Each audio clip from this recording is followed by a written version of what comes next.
we were there, and they dropped stuff. It was snowing when they dropped me off, and the snow turned into a blizzard, so our flight was delayed. And all 18 of us were there ready to fly on that flight. 17 of us were reading or doing whatever we were doing to kill time, waiting to find out when the flight was going to go. But the 18th person was standing at the counter screaming at the women behind the counter. And this is what she was saying. Usually it's United that abuses me, and sometimes American takes advantage of me. But this is the first time Delta has ever been out to get me.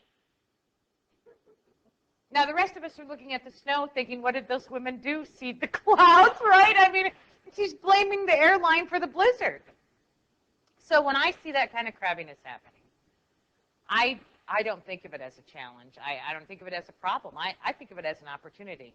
I think if we see that kind of crabbiness, it is up to us to take that opportunity to try to stop it in its tracks. So, of course, when she was yelling at those women, I saw that, and I said, wow, what an opportunity. So I went up to the counter under the guise of checking to see, if I was going to make my connection. And my walking up there stopped her from yelling at the clerks behind the counter, and I said to her, ma'am, I couldn't help but overhear what you were saying. In fact, we all couldn't help but overhear what you were saying. And I said, I think to say that Delta is out to get you is unfair. I said, there are 17 other people on the flight. I said, if Delta was out to get anybody, I said, it would be all of us. I said, I don't think you can own that. That's what I said.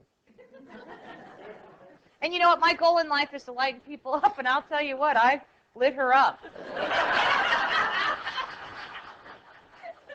She is now so emotionally charged. Her arms are flailing as she's telling about her travel troubles. She's got her cell phone in her left hand, goes flying out of her left hand, hits me on the head, and falls to the counter. And I said, I think it's okay. I think my head broke its fall.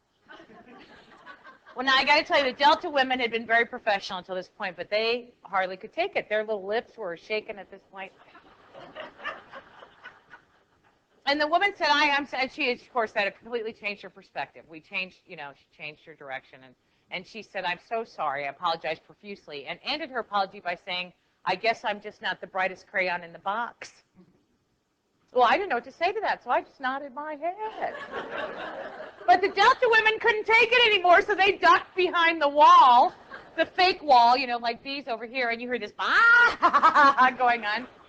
So now I'm alone with the crabby woman, and we're looking at each other, and we're looking at the wall.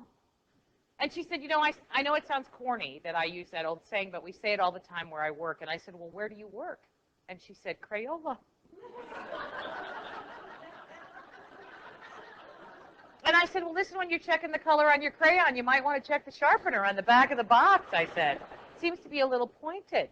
Well, at that point, the wall almost fell over. And somebody in the passengers snorted, so in the passenger group. So the point is, though, that I am still friends with that woman today. We turned what was a crabby, uncontrollable situation into a happy situation.